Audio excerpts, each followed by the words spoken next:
वालेकुम dear student, आज का हमारा वीडियो लेक्चर है सेल एडाप्टेशन, जो कि पैथोफिजियोलॉजी थर्ड सेमेस्टर का यूनिट नंबर 4 है। तो आज की वीडियो लेक्चर में हम सेल एडाप्टेशन के बारे में एक्सप्लेनेशन के साथ पढ़ेंगे। सेल एडाप्टेशन देखो, हमारे बॉडी का स्ट्रक्चरल एंड फंक्शनल यूनिट है सेल।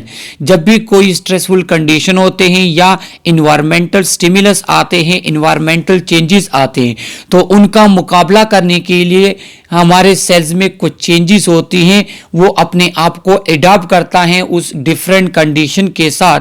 तो उस एडाप्टेशन को कहते हैं सेल एडाप्टेशन। तो आज की वीडियो लेक्चर में हम सेल एडाप्टेशन पढ़ेंगे, ये क्यों होता है, इसके डिफरेंट टाइप्स कौन कौन से हैं, और इसी के साथ इस यूनिट के जो इंपॉर्टेंट एमसीक्यूज हैं जो आपके एग्जाम्स में आ सकते हैं, तो उसको भी हम मेंशन करेंगे। इस वीडियो को अपनी आसानी के लिए हमने दो पार्ट्स में डिवाइड किया है। फर्स्ट पार्ट ये है, इसका सेकेंड पार्ट ऑलरेडी हमारे चैनल पे मौजूद है, जिसका लिंक मैंने डिस्क्रिप्शन में दिया है, तो वहीं से जाके आप इस यूनिट का जो है सेकंड पार्ट पढ़ सकते हैं। ये हमारे पास इस यूनिट के ऑब्जेक्टिव्स हैं। फर्स्ट है कि सेलुलर एडाप्टेशन क्या है, उसके डिफरेंट टाइप्स कौन कौन से हैं। इसके बाद हम डिस्कस करेंगे नॉर्मल सेल ग्रोथ क्या है। इसके बाद हमारे पास होगा कि सेल स्ट्रक्चर और फंक्शन में क्या क्या चेंजेस आते हैं कि जब वो एडाप्टेशन के स्टेज में होता है। और इसके बाद जो हमारे पास different type of cellular changes and different type of cell adaptations है, जिसमें एट्रोफी आता है, हाइपरट्रॉफी, हाइपरप्लेजिया, तो एक एक करके हम एक्सप्लेन करेंगे। तो इस फर्स्ट पार्ट में जो है हम ये फर्स्ट दो जो है उसको एक्सप्लेन करेंगे। बाकी जो हमारे पास टाइप्स हैं उसको फुल एक्सप्लेनेशन के साथ जो है वो आपको मेरे सेकेंड पार्ट में मिलेंगे, तो उसी से जो है आप बाकी ऑब्जेक्टिव्स देख सकते हैं। तो सबसे पहले हम पढ़ लेते हैं सेल को। एक स्लाइड जो है सेल की डिफिनीशन यहाँ पे है कि cell are the basic building block of all living things. The human body is composed of trillions of cell. They provide structure for the body, take in nutrient from food, convert those nutrient into energy and carried out specialized function.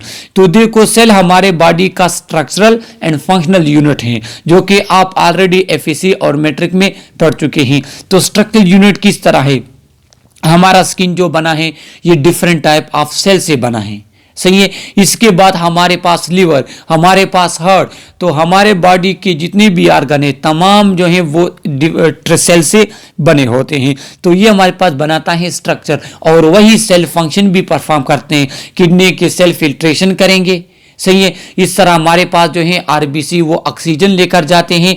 हमारे पास जो है GIT tract में जो है वो nutrient वगैरह absorb करते हैं। मसल्स में जो सेल्स हैं वो एनर्जी प्रोड्यूस करते हैं। तो हमारे पास ये सेल जो है ये स्ट्रक्चर भी प्रोवाइड करता है और फंक्शन भी प्रोवाइड करता है। इसमें डिफरेंट टाइप ऑफ रिएक्शंस होते हैं, जिसकी वजह से हमारे पास एनर्जी भी प्रोड्यूस होती है। तो ये सेल के बारे में थोड़ी डिफिनीशन थी। डिफरेंट टाइप ऑफ सेल यहाँ आपको दिखाए गए हैं पिक्चर के में कि मसल सेल्स यहाँ पे है, हमारे पास स्टेम सेल्स हैं, नर्वस सेल, जो कि एनाटॉमी एंड फिजियोलॉजी में आप एक्सप्लेनेशन के साथ पढ़ चुके हैं। अब आ जाते हैं डिफिनीशन ऑफ सेलुलर एडाप्टेशन की। तो ये आप एमसीक्यूज के लिए याद रख लें, क्योंकि इसका डिफिनीशन जो है वो सिंपल एमसीक्यूज में आ सकता है।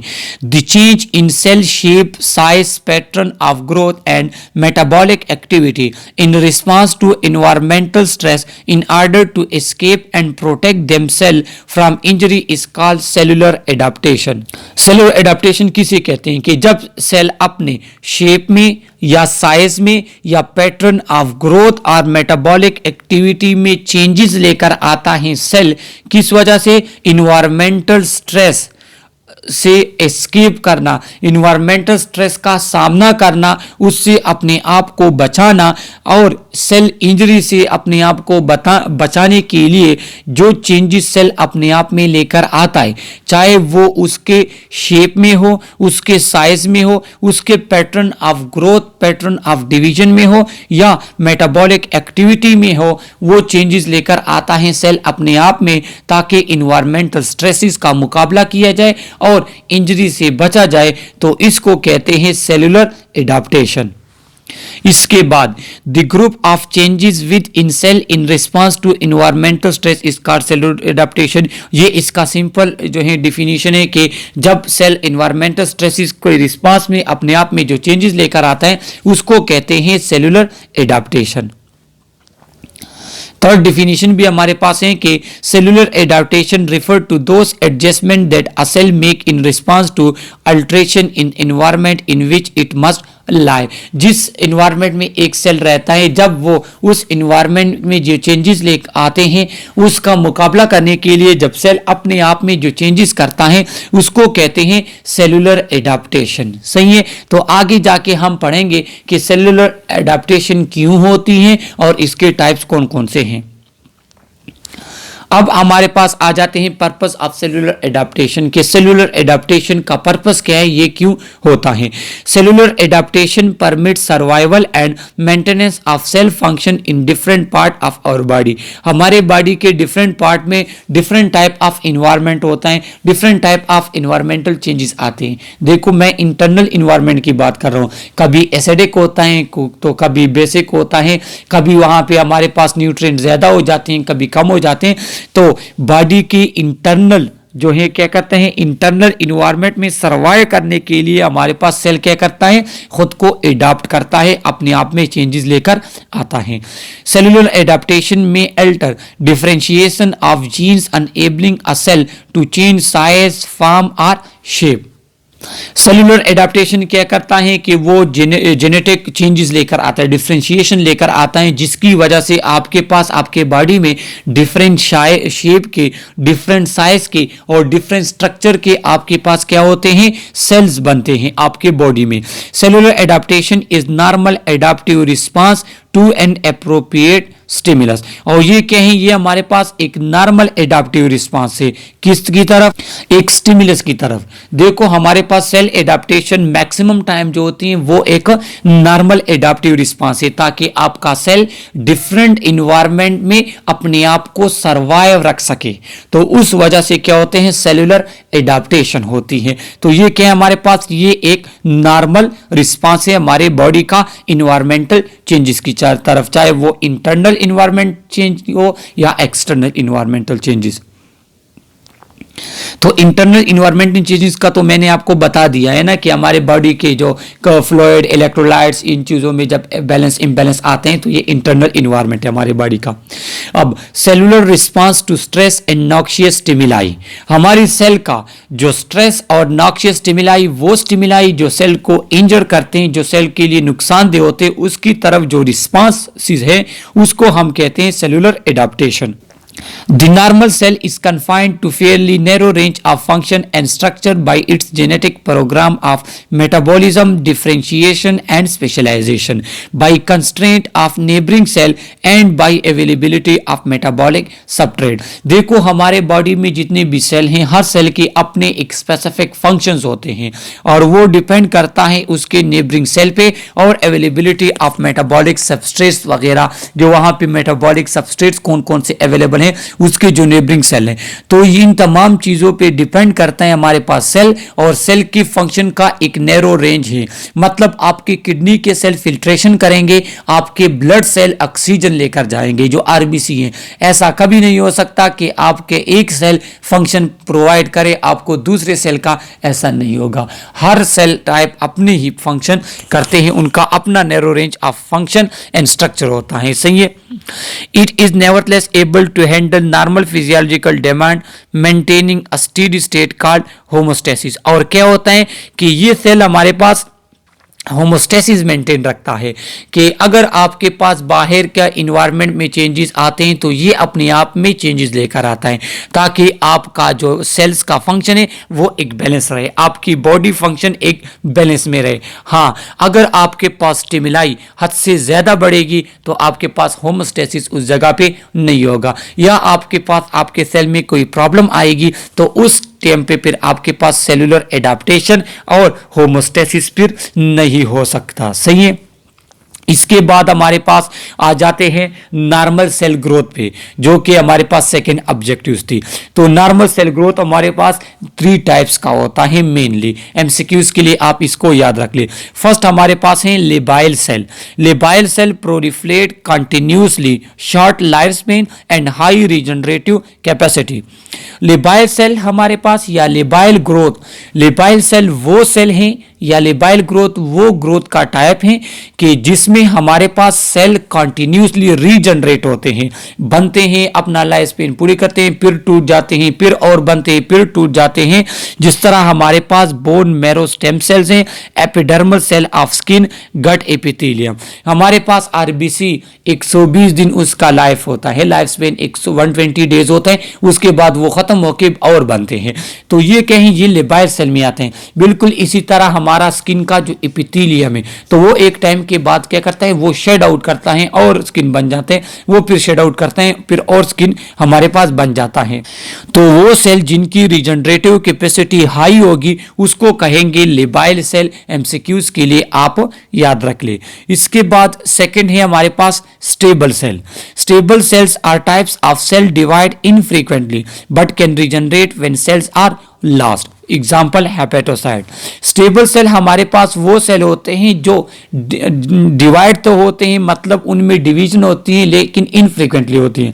इनफ्रीक्वेंटली का मतलब ये है कि जब उनमें ब्रेक आएगा, उनमें प्रॉब्लम आएगी, उनकी तादाद में कमी आएगी, वो खराब होंगे, डैमेज होंगे, तब उनकी जो है नॉर्मल सेल ग्रोथ होगी, अदरवाइज नहीं होती। एग्जाम्पल हेपेटोसाइट्स हमारे पास जो लीवर के सेल्स हैं, तो लीवर के सेल आपके पास लीवर एक मैच्योर बन गया तो अब बन गया, उसमें ग्रोथ नहीं होती। लेकिन किसी भी वजह से जब हमारे पास लीवर में कोई प्रॉब्लम होती है, उसका कोई हिस्सा खराब हो जाता है, जब आप उसको हटा देते हो तो विद द टाइम बिंग आपका जो लीवर होता है वो फिर से फुल हो जाता है, मतलब उसका जो हाफ आपने हटाया हुआ है तो हाफ आपके पास रहता है। तो कुछ टाइम के बाद वो हाफ जो है वो सेल में जो है रिजनरेशन होगी, उसमें ग्रोथ होगी, उसमें डिवीजन होगी और आपके पास वो लीवर फुल का फुल फिर से बन जाएगा। यहाँ पे मैं आपको बना के दे दूं ताकि आपका ये कंसेप्ट जो है वो क्लियर हो जाए। ये हमारे पास क्या है, ये हमारे पास लिवर है हमारे पास, सही है। अगर किसी भी वजह से जो है इसका यहाँ पे जो है ये सेल डैमेज हो गए, यहाँ पे कोई इन्फेक्शन है, कोई कैंसर या कुछ कोई और प्रॉब्लम है, तो आपने क्या किया, आपने जो है यहाँ पे इसको काट दिया। अब आपके पास लीवर कितना बचा है, अब आपके पास लीवर बचा है सिर्फ इतना, लेकिन टाइम बीइंग के साथ यहाँ पे क्या होगी, यहाँ पे ग्रोथ होगी और ये लीवर फिर आपके पास क्या हो जाएगा, फुल उसी तरह रीजनरेट हो जाएगा। तो इसको कहते हैं स्टेबल सेल, जिसकी ग्रोथ तब होती है जब उसकी नीड हो। जो लेबाइल सेल होते हैं वो कंटिन्यूसली होती है, 120 दिन के बाद हर इंसान के आरबीसी ब्रेक होते हैं, फिर से बनते हैं। आपके स्किन जो है उसका एपिथेलियम वो शेड आउट होता है टाइम के साथ और न्यू स्किन आपके पास बनती है। थर्ड हमारे पास जो टाइप्स हैं नॉर्मल सेल ग्रोथ का वो है परमानेंट सेल। जैसा कि नेम से जाहिर है कि इन सेल में क्या होती है, रीजनरेशन नहीं होती। This type of cell divide only in fetal life and can not be replace when lost. Fetal life जब आपके पास बच्चा बनता है, फीटस के फॉर्म में होता है, तो उस टाइम पे ये सेल आपके पास बन जाते हैं, फिर इनके साइज में इंक्रीज डिक्रीज आता है। इसमें इन सेल में क्या है कि तादाद इनकी नहीं बढ़ती, सेल डिवीजन इनकी नहीं होती। रिपेयर आकर when dead cell are removed and matrix fill gap. क्या होता है कि ये सेल अगर इसमें कोई डैमेज आ जाए तो इस सेल की रिपेयरिंग होती है, वही सेल की रिपेयरिंग होती है, न्यू सेल कभी भी नहीं बनते और इसे कहते हैं परमानेंट सेल। जिस तरह न्यूरॉन है या कार्डियक सेल है। Neuron nervous system anatomy and physiology में मैं एक्सप्लेनेशन के साथ अपने चैनल पे दे चुका हूं, तो वहीं से जाके आप नर्वस सिस्टम फुल पढ़ सकते हैं, जहां पे आप देख लेंगे कि न्यूरॉन क्या है, उसमें डिवीजन नहीं है, तो क्यों नहीं है डिवीजन, सही है। तो हमारे पास वो सेल जिसकी डिवीजन सिर्फ जब बच्चा फीटस के फॉर्म में होगा मां के पेट में, तब उसमें वो डिवीजन होगी सेल की। जब जो है हमारे पास वो सेल पूरे हो जाते हैं, फिर उसके बाद अगर वो सेल डैमेज होता है तो फिर उसमें डिवीजन नहीं होती, सिर्फ उसी सेल की रिपेयरिंग होती है और इसकी एग्जांपल न्यूरॉन है एंड कार्डियक सेल है। तो ये आप एमसीक्यूज के लिए याद रख ले। या हमारे पास जो है नॉर्मल सेल है, इसमें आपके पास जब भी कोई कहें होमोस्टेसिस आपके पास कोई भी जो है एडाप्टेशन वो अपने आप में लेकर आता है। तो क्यों लेकर आता है कि हमारे पास सेल इंजरी होती है या सेल इंजरी अगर कहीं पे है या कोई और इन्वायरमेंट में प्रॉब्लम है तो वो खुद को एडाप्ट करता है। अगर वो खुद को एडाप्ट ना कर ले तो फिर उसकी क्या हो जाती है, या तो सेल इंजर हो जाता है या उसकी डेथ हो जाती है। इंजर किसे कहते हैं, देखो आपके पास इन्वायरमेंटल चेंजेस है, यहाँ पे स्ट्रेस है, तो यहाँ पे सेल क्या करते हैं, वो अपने आप में एडाप्टेशन लेकर आते हैं। लेकिन अगर आपके पास सेल में एडाप्टेशन ना हो जाए फिर उस सेल की क्या हो जाती है, इंजरी हो जाती है, या तो वो सेल हाफ डैमेज हो जाता है या फिर फुल बाई फुल उस सेल की डेथ हो जाती है। अब हमारे पास रीजन फॉर सेलुलर एडाप्टेशन, कि सेलुलर एडाप्टेशन क्यों होती है। आपके जहन में क्वेश्चन आएगा ना कि हमारे सेल क्यों एडाप्ट करते हैं अपने आप को। तो हमारे पास पहला है stress. Stress of different types में induce changes in cell and tissue other than adaptation, cell injury and death. कहें कि जब आपके पास कोई स्ट्रेस होता है, स्ट्रेस मतलब ये है कि न्यूट्रिएंट की शॉर्टेज आ गई, कोई रेडिएशन है या कोई केमिकल्स हैं, कोई टॉक्सिन वगैरह है, उसकी वजह से क्या है, उसकी वजह से आपके पास सेल अपने आप में एडाप्टेशन लेकर आता है। सही है, वो अपने आप में एडाप्टेशन लेकर आता है। तो ये रीजन है हमारे पास सेलुलर एडाप्टेशन का। अगर आपका सेल एडाप्ट ना कर ले उस स्ट्रेस के साथ अपने आप को, तो फिर या तो सेल इंजरी होगी या आपके पास क्या होगा, सेल डेथ होगी। For example DNA damage cause by radiation, chemotherapy, hypoxia, oncogene activation. तो हमें पता है सेल का स्ट्रक्चर ऑलरेडी मैं एक्सप्लेन कर चुका हूं एनाटॉमी एंड फिजियोलॉजी में, कि सेल में हमारे पास जो फंक्शनल पार्ट है वो है डीएनए। तो हमारे पास डिफरेंट स्ट्रेस की वजह से, चाहे वो रेडिएशन हो, कीमोथेरेपी वगैरह हो, या हमारे पास कोई कैंसर जीन वगैरह है, उसकी वजह से जब डीएनए में चेंजेस आ जाती हैं तो ये एक स्ट्रेस है। तो अगर सेल इसके साथ खुद को एडाप्ट ना करे फिर आपके पास डैमेज हो जाता है सेल्स का और आपके आर्गन वगैरह का। Cell that are expose to sublethal or chronic stimuli may not be damaged but may show a variety of subcellular alteration। अगर आपके पास सेल कुछ इस तरह स्टिमुलाई को एक्सपोज हो जाए जिसकी वजह से उसकी डेथ तो नहीं होती, लेकिन वो स्टिमुलाई इतने होते हैं कि सेल को अगर उनका मुकाबला करना होता है तो वो अपने आप में चेंजेस लेकर आता है। तो ये हमारे पास रीजन है सेलुलर एडाप्टेशन का। इसके बाद मेटाबॉलिक सबसेल्यूलर अल्ट्रेशन, के सेल के अंदर हमारे पास कौन से अल्ट्रेशन होते हैं, कौन से चेंजेस आती हैं ड्यूरिंग सेलुलर एडाप्टेशन।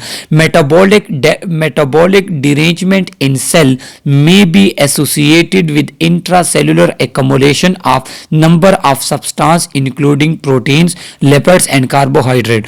देखो जब आपके पास सेल में एबनॉर्मल नंबर ऑफ या तो प्रोटीन एक्युमुलेट होते हैं, लिपिड या कार्बोहाइड्रेट वगैरह एक्युमुलेट होते हैं, तो उसकी वजह से भी आपके पास सेल में मेटाबॉलिक जो है कंसंट्रेशन उसमें आ जाते हैं changes.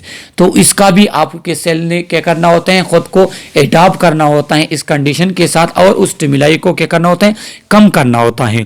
Calcium is often deposited at site of cell death resulting in pathological calcification. अक्सर हमारे पास ऐसा होता है कि जब सेल डेथ होती है तो वहां पे कैल्शियम की एक्युमुलेशन होती है, तो फिर वो क्या होता है कि वो पैथोलॉजिकल कैल्सिफिकेशन में रिजल्ट मतलब पैथोलॉजिकल कैल्सिफिकेशन में आपके पास इंटर हो जाता है, वो कंडीशन आपके पास पैथोलॉजिकल कैल्सिफिकेशन हो जाती है। किस तरह कि आपके पास सेल की डेथ हो गई, अब उसकी कैल्शियम वहां आपके पास उसी तरह पड़ा है।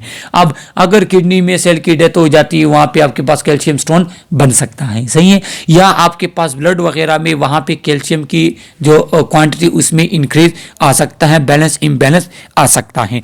Finally, cell aging is also accompanied by characteristics, morphological and functional changing। और जब आपके पास इंट्रासेलुलर सब्सटेंस इंक्रीज हो, उनकी एबनॉर्मल एक्युमुलेशन होगी, एबनॉर्मल स्टोरेज होगी, तो उस कंडीशन में क्या होता है, आपके पास सेल एजिंग होती है। सेल एजिंग किसे कहते हैं कि सेल आपके पास डिग्रेडेशन की तरफ जाता है। और ये क्यों, क्योंकि उसके स्ट्रक्चर और फंक्शनल में आपके पास चेंजेस आना शुरू हो जाती हैं, जिसकी वजह से आपके पास सेल की कैपेसिटी उतनी नहीं रहती। अब हमारे पास हैं ग्रोथ फैक्टर्स। ग्रोथ फैक्टर्स क्या है कि वो तमाम फैक्टर्स जो आपके सेल की डिवीजन, सेल की ग्रोथ एटसेट्रा को क्या करे, इफेक्ट करे, तो वो हमारे पास ग्रोथ फैक्टर में आता है। Cell growth are control by growth factor and their receptor. आपके पास आपके सेल की जो ग्रोथ है वो कंट्रोल होते हैं ग्रोथ फैक्टर पे और उनके रिसेप्टर पे। ग्रोथ फैक्टर मैक्सिमम होते हैं प्रोटीन, और वो प्रोटीन आपके सेल को क्या इंस्ट्रक्शन देते हैं कि आपकी ग्रोथ किस टाइप होनी है और आप में डिवीजन किस टाइप होनी है। In disease are any abnormality cell adaptation are control by action of growth factor linking to nuclear transcription factor via secondary messenger system. जब भी कोई डिजीज या एबनॉर्मेलिटी होगी, जब भी आपके पास सेल एडाप्टेशन होगी, तो वो तमाम एक्शन कंट्रोल होते हैं ग्रोथ फैक्टर पे, और वो growth factor nuclear transcription factor जो डीएनए एटसेट्रा होते हैं तो उसके साथ लिंक होते हैं, और उस लिंकेज की वजह से ये आपके सेल को इंस्ट्रक्शन देते हैं कि आपने किस तरह डिवीजन करनी है, आप में किस तरह ग्रोथ होनी है। अब हम आ जाते हैं टाइप्स ऑफ एडाप्टेशन पे। इंतहाई इंपॉर्टेंट है कि हमारे पास बॉडी के सेल्स में जब भी वो कोई इंटरनल एक्सटर्नल स्टिमुलाई स्ट्रेसेस वगैरह का मुकाबला करते हैं और उनमें एडाप्टेशंस आती हैं, तो उसके कौन कौन से टाइप्स हैं, तो वो हमारे पास एट्रोफी है, hypertrophy, hyperplasia, metaplasia, dysplasia, intracellular accumulation, pathological calcification, फिर इसमें हमारे पास डिस्ट्रॉफिक कैल्सिफिकेशन है एंड मेटास्टेटिक कैल्सिफिकेशन। तो ये हमारे पास टाइप्स ऑफ सेल एडाप्टेशन है जिसको एक एक करके हम एक्सप्लेन करेंगे। अभी इस वीडियो में सिर्फ एट्रोफी को मैं एक्सप्लेन करता हूं, बाकी जो है वो इस यूनिट के सेकंड पार्ट में मैंने एक्सप्लेन किए हैं, तो वहीं से जाके आप बाकी पार्ट पढ़ सकते हैं। Atrophy. Atrophy is reduction in size of cell, organ or tissue after attaining its normal.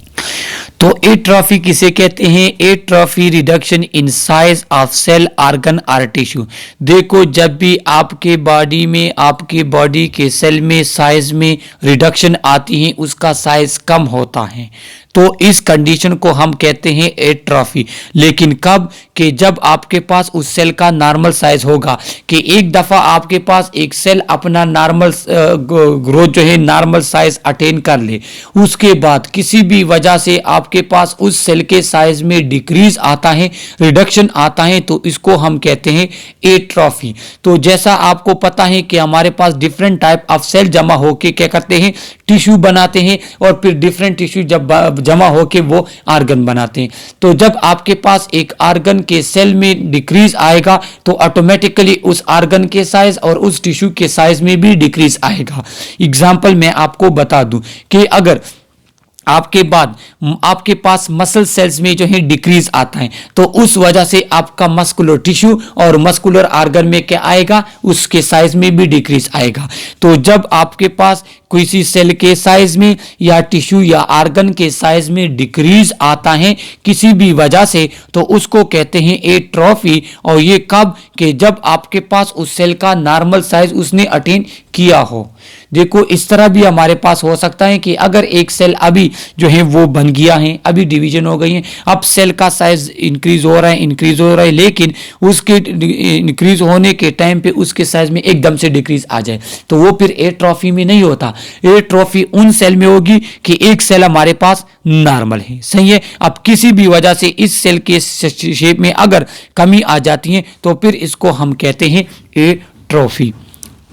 Shrinkage in size of cell by loss of cell substance is known as atrophy। और एट्रोफी कब होगी, कब reduce होगा size? जब आपके पास sales के जो content है उसके साइज में इंक्रीज आएगा ना, उसके कंटेंट में लॉस आएगा। जब आपके पास साइटोप्लाज्मिक वॉल्यूम कम होगा, आपके पास जो है एंडोप्लाज्मिक माइटोकॉन्ड्रिया वगैरह के साइज कम होंगे, तब ही आपके पास होल सेल में भी के साइज में भी रिडक्शन आएगी, डिक्रीज आएगा। Reduction in cell volume, cell volume में रिडक्शन आना, रिडक्शन इन सेल नंबर। इसमें क्या होता है कि सेल वॉल्यूम में भी रिडक्शन आती है, सेल नंबर में भी रिडक्शन आती है। लेकिन सेल के नंबर में रिडक्शन आना उसको हम हाइपोप्लीजिया फिर कहते हैं, सही है। इसके बाद एट्रोफी कैन बी फिजियोलॉजिकल और पैथोलॉजिकल। ये हमारे पास फिजियोलॉजिकल भी हो सकता है, पैथोलॉजिकल भी हो सकता है। अब फिजियोलॉजिकल क्या है, पैथोलॉजिकल क्या है, ये आगे जाके हम एक्सप्लेन करेंगे। यहाँ पे सिर्फ मैं आपको बता दूं कि फिजियोलॉजिकल में क्या है कि अगर आपके पास कोई ऑर्गन यूज नहीं होता, कोई सेल यूज नहीं करते, आप एक्सरसाइज उस पर नहीं करते, या आपके पास कोई एनवायरमेंटल स्ट्रेस वगैरह है, तो उसकी वजह से अगर उसके साइज में चेंज आ जाते हैं तो ये फिजियोलॉजिकल होगा। कोई इन्फेक्शन वगैरह की वजह से, एबनॉर्मेलिटी की वजह से अगर आपके पास उसके जो है डिजीज की वजह से उसके साइज में डिक्रीज आता है तो फिर वो हमारे पास होगा पैथोलॉजिकल। सही है। Physiological atrophy is common during early development, और फिजियोलॉजिकल एट्रोफी जो हमारे पास है वो अर्ली डेवलपमेंट में क्या होती है, कॉमन होती है। एक इंपॉर्टेंट बात देखो, एट्रोफी हमारे सेल का एडाप्टिव बिहेवियर है। जब आप किसी सेल को यूज नहीं करेंगे उसमें एट्रोफी आती आ जाएगी, उसके साइज में डिक्रीज आएगा। जैसे ही आप उसको यूज करना स्टार्ट कर लेते हैं उसके साइज में फिर इंक्रीज आ जाते हैं, वो नॉर्मल होते हैं। इसलिए एट्रोफी के लिए कहते हैं कि एट्रोफी हमारे पास रिवर्सिबल चेंज है। It represent a form of adaptive response and may culminate in cell death. और अगर आपके पास कंटिन्यूस एट्रोफी होती जा रही है एक सेल की, तो एक टाइम आएगा कि उस सेल की फिर आपके पास डेथ हो जाती है, वो सेल फुल बाय फुल खत्म हो जाता है।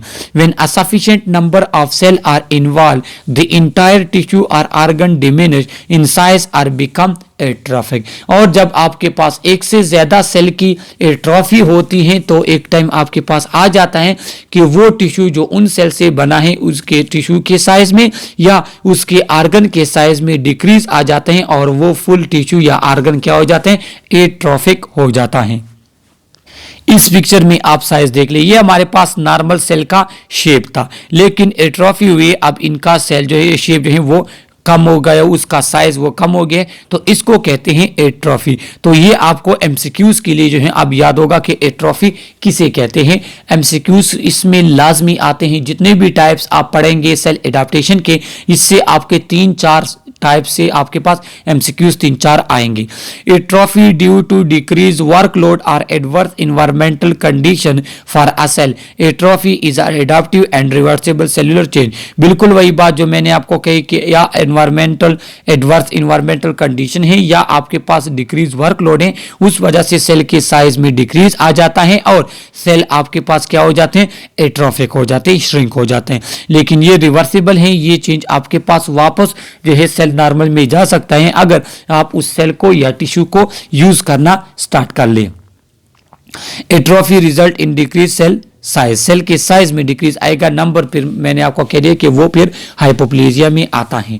इसके बाद disuse atrophy cause by mechanical unloading of muscle and this lead to reduce muscle mass without fiber attrition. इसमें क्या होते हैं कि जब आप डिसयूज एट्रोफी कि आप किसी सेल्स को अगर यूज नहीं करते तो फिर क्या हो जाता है, विद टाइम बीइंग उसके साइज में डिक्रीज आना शुरू हो जाते हैं। इसकी मिसाल मसल सेल्स हैं कि अगर आप एक्सरसाइज वगैरह नहीं करेंगे तो मसल सेल जो है उसमें श्रिंकेज आएगी, उसके साइज में डिक्रीज आएगा। सही है। एग्जाम्पल पैरालिसिस, उसके बाद फिर वो टिश्यू या ऑर्गन अपना काम करना छोड़ देता है।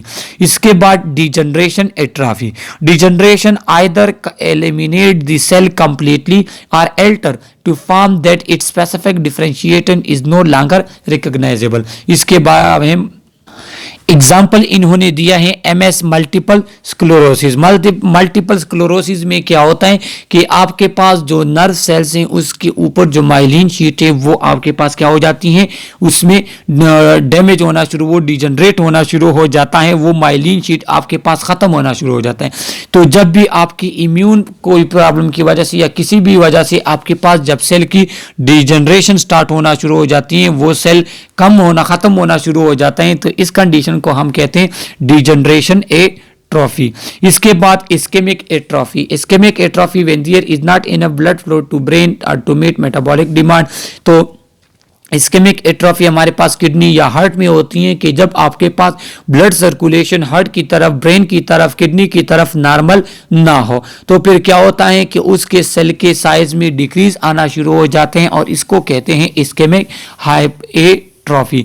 इसके बाद माल न्यूट्रिशन एट्रॉफी, तो आपको पता है कि जब आपको सेल को न्यूट्रिएंट नहीं मिलते तो उसको एनर्जी डिमांड उसकी पूरी नहीं होती, जिस तरह हमारे पास स्टारवेशन होते हैं, फाके वगैरह होते हैं, तो उस कंडीशन में आपके पास क्या होते हैं, उस कंडीशन में आपके पास सेल की डेथ होना शुरू हो जाती है, सेल के साइज कम होना शुरू हो जाती है।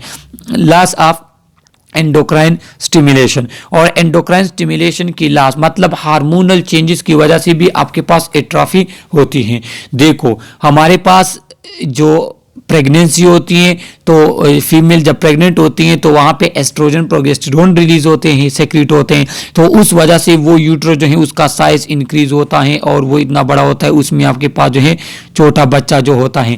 लेकिन जैसे ही आपके पास डिलीवरी हो जाती है, हार्मोन आपके पास कम हो जाते हैं, कंट्रोल हो जाते हैं, तो फिर क्या होता है, फिर वो आपके पास वो यूट्रो जो है वो वापस छोटा सा बन जाता है। बिल्कुल इसी तरह जब आपके पास मेंस्ट्रुअल साइकिल होता है फीमेल में, तो वहाँ पे क्या होता है, हार्मोनल चेंजेस की वजह से वो जो आपके पास यूटेराइन लेयर होते हैं, एंडोमेट्रियम, मायोमेट्रियम, पेरीमेट्रियम, तो उसमें क्या हो जाते हैं, उसका साइज इंक्रीज होता है। लेकिन आपके पास हार्मोनल चेंजेस आते हैं, एकदम से आपके पास जो है हार्मोन खत्म हो जाते हैं या एकदम से रिलीज हो जाते हैं, तो फिर क्या होते हैं, ये एंडोमेट्रियम आपके पास क्या हो जाते हैं, कोरोड हो जाता है और यूटेराइन का साइज कम हो जाता है। तो ये कहें ये एट्रोफी आती है, उनके साइज में डिक्रीज आते हैं। तो डिक्रीज इंक्रीज ये डिपेंड करता है एंडोक्राइन स्टिमुलेशन पे। अगर एंडोक्राइन स्टिमुलेशन नहीं होती तो फिर आपके पास साइज इंक्रीज नहीं होगी, एट्रोफी होना शुरू हो जाती है, साइज कम होना शुरू हो जाता है। और यहाँ पे सेलुलर एडाप्टेशन की उन्होंने आपको एग्जांपल दी है कि हमारे पास जो है ये साइज के बेस पे, नंबर के बेस पे और टाइप्स के बेस पे। साइज के बेस पे अगर डिक्रीज होगा तो इसको एट्रोफी कहेंगे, अगर आपके पास इंक्रीज होगा तो उसको हम हाइपरट्रॉफी कहेंगे, जो आगे जाके हम जो नेक्स्ट वीडियो में हमने एक्सप्लेन किया है। अगर नंबर में इंक्रीज आता है तो इंट्रासेलुलर एक्युमुलेशन, हाइपरप्लेजिया हमारे पास आता है। तो हाइपरप्लेजिया क्या है, increase in number of cell, जो नेक्स्ट वीडियो में हमने एक्सप्लेन किए हैं इसके सेकंड पार्ट में। इसके बाद हमारे पास नंबर में क्या है कि कैल्सिफिकेशन होती है। तो कैल्सिफिकेशन में क्या है कि सेल में कैल्शियम की एक्युमुलेशन होती है, उसकी वजह से भी आपके पास फिर सेल के तादाद में इंक्रीज आपके पास आ जाता है। इसके बाद टाइस में, तो टाइस में मेटाप्लेजिया भी है, डिस्प्लेजिया भी है। अब मेटाप्लेजिया क्या है, डिस्प्लेजिया क्या है, वो इस यूनिट के सेकंड पार्ट में एक्सप्लेन किया है मैंने। इसके बाद एट्रॉफी रिजल्ट इन, अब एट्रॉफी जब सेल की होती है तो वो क्यों होती है, उसके बाद क्या होता है, आपके पास माइटोकॉन्ड्रिया का साइज डिक्रीज हो जाता है, एंडोप्लाज्मिक रेटिकुलम का साइज डिक्रीज हो जाता है, मायोफिलामेंट आपके पास कम हो जाते हैं, मेटाबॉलिक रेट आपका कम होगा। क्यों, जब आपका सेल का साइज कम है, उसके हर एक ऑर्गेनेली का साइज कम होगा, वहाँ आपके पास अमाइनो एसिड अपटेक, वहाँ पे ऑक्सीजन कंजम्पशन, वहाँ पे प्रोटीन सिंथेसिस, तमाम स्ट्रक्चर और फंक्शन सेल के क्या होंगे, डिक्रीज होंगे, कम होंगे। अभी हम पढ़ते हैं mechanism of atrophy. Atrophy of cell occur as a result of to affect the balance between protein synthesis and degradation. देखो हमारे पास एट्रोफी क्यों होती है, जब आपके पास आपके बॉडी सेल के अंदर प्रोटीन की सिंथेसिस और डिग्रेडेशन, इसको देख के आपके पास सेल की क्या होती है, एट्रोफी होती है। किस तरह, अगर आपके पास सेल के अंदर प्रोटीन की सिंथेसिस ज्यादा है तो आपके पास सेल का साइज बड़ा होगा, लेकिन जैसे ही आपके पास प्रोटीन सिंथेसिस कम होना शुरू हो जाती है तो वो प्रोटीन आपके सेल का डिमांड पूरी नहीं करता, क्योंकि प्रोटीन हमारे बॉडी को स्ट्रक्चर प्रोवाइड करता है, तो फिर आपके पास सेल की डिग्रेडेशन स्टार्ट हो जाएगी, सेल का साइज आपके पास डिक्रीज होना शुरू हो जाता है। इंक्रीज प्रोटीन डिग्रेडेशन, आपके पास प्रोटीन डिग्रेडेशन अगर इंक्रीज हो जाए, मतलब प्रोटीन ब्रेक होना ज्यादा हो जाता है, तब भी आपके पास क्या होता है, तब भी आपके पास एट्रोफी होती है। Lysosomal enzyme that degrade protein from the extracellular environment and the cell surface as well as some cellular component. आपके बॉडी में लाइसोसोम, जो हमारे पास क्या है, जो आप एफएससी में पढ़ चुके हैं, फर्स्ट सेमेस्टर में भी मैंने एक्सप्लेन किया है, एनाटमी एंड फिजियोलॉजी में कि लाइसोसोम में कुछ एंजाइम होते हैं जो आपके बॉडी के आपके सेल्स के प्रोटीन को भी डिग्रेड करते हैं और सेल्स के भी डिग्रेड करते हैं। तो अगर आपके पास लाइसोसोमल एंजाइम की एक्टिविटी बढ़ जाती है, वो प्रोटीन को डिग्रेड करना शुरू कर देते हैं, तो उस कंडीशन में भी फिर आपके पास क्या होता है, आपके पास एट्रोफी होती है सेल की। इसके बाद ऑटोफेगी अगर आपके पास होती है, बर्न होता है सेल का, लेक ऑफ फिजिकल एक्टिविटी अगर आपकी नहीं है, एक्सरसाइज वगैरह आपकी नहीं है, तो तब भी उसमें एट्रोफी आती है। ऑटोफेगी क्या है, ऑटोफेगी कहते हैं self eating of a cell. Self eating of a cell इस तरह होता है कि देखो, जब आपके पास आपके बॉडी में सेल इंक्रीज होता है या नॉर्मल एक सेल होता है, तो आपके बॉडी के जो लाइसोसोम्स है वो एंजाइम प्रोड्यूस करते हैं, वो एक ऑटोफेगोसोम क्रिएट हो जाता है। तो ऑटोफेगोसोम कहते हैं क्या है कि वो एक सेल के साथ फ्यूज होता है नॉर्मल सेल के साथ, और ये ऑटोफेगोसोम जो है ये क्या करते हैं, ये ऑटोफेगी करता है, ब्रेक डाउन करता है इस सेल की, और सेल फिर आपके पास क्या हो जाते हैं, या तो उसके साइज में डिक्रीज आएगा और या बिल्कुल आपके पास खत्म हो जाएगा। तो ऑटोफेगी की वजह से भी आपके पास एट्रोफी होती है। अब physiological atrophy is term as involution. अब फिजियोलॉजिकल एट्रोफी क्या है, जैसे मैंने आपको कहा था कि पैथोलॉजिकल तो सिंपल है, आपको पता है डैमेज हो गया है सेल, कोई इन्फेक्शन है, कोई बर्न है या कोई और डिजीज है, उसकी वजह से हमारे पास जिस तरह पोलियो है, तो पोलियो क्या है कि पोलियो एक इन्फेक्शन है, वायरल इन्फेक्शन है। तो उसमें क्या होता है, आपके पास अक्सर देखा होगा कि जो पोलियो का पेशेंट होते हैं उसमें जो है टांग या हाथ में क्या होते हैं, साइज कम होता है। क्यों? वो इस वजह से होता है कि वहाँ पे आपके पास पैथोलॉजिकल एट्रोफी हुई है। फिजियोलॉजिकल एट्रोफी क्या है कि is caused by not using the muscle enough. जिस तरह हमारे पास cell of breast after cessation of lactation, जब मदर जो है वो बच्चे को दूध देना छोड़ देती हैं, तो उसके बाद क्या होती है, उसकी सेल ब्रेस्ट जो है सेल वो साइज में डिक्रीज होना शुरू हो जाते हैं, जो कि फिजियोलॉजिकल एट्रोफी है। सेल ऑफ यूट्रस आफ्टर पर्च्यूरेशन, के प्रेगनेंसी के बाद आपके पास यूट्रस का साइज कम होना। इसके बाद प्यूबर्टी के cell of thyroid after puberty जब आती हैं तो थायराइड के साइज इंक्रीज होना शुरू हो जाते हैं, लेकिन प्यूबर्टी के बाद थायराइड साइज बिल्कुल उसी तरह होता है बल्कि डिक्रीज भी होते हैं। तो ये हमारे पास क्या है, ये हमारे पास फिजियोलॉजिकल एट्रोफी है कि वो फिजियोलॉजिकल चेंजेस की वजह से हमारे जो बॉडी के डिफरेंट टाइप ऑफ सेल हैं उसके साइज में डिक्रीज आता है। तो ये हमारे पास जो है इस यूनिट का फर्स्ट पार्ट था। इसका सेकंड पार्ट ऑलरेडी हमारे चैनल पे मौजूद है, जिसमें हमने different types of further types हमने पढ़े हैं सेलुलर एडाप्टेशन के। सही है, एक रिक्वेस्ट आप लोगों से है कि जिस भी कॉलेज से आप हैं या जिस इलाके से हैं, तो आप अपने इलाके का नेम प्लीज़ हमें कमेंट करें और हमारी वीडियो को ज़रूर लाइक करें और अपने फ्रेंड के साथ शेयर करें। Okay, thank you.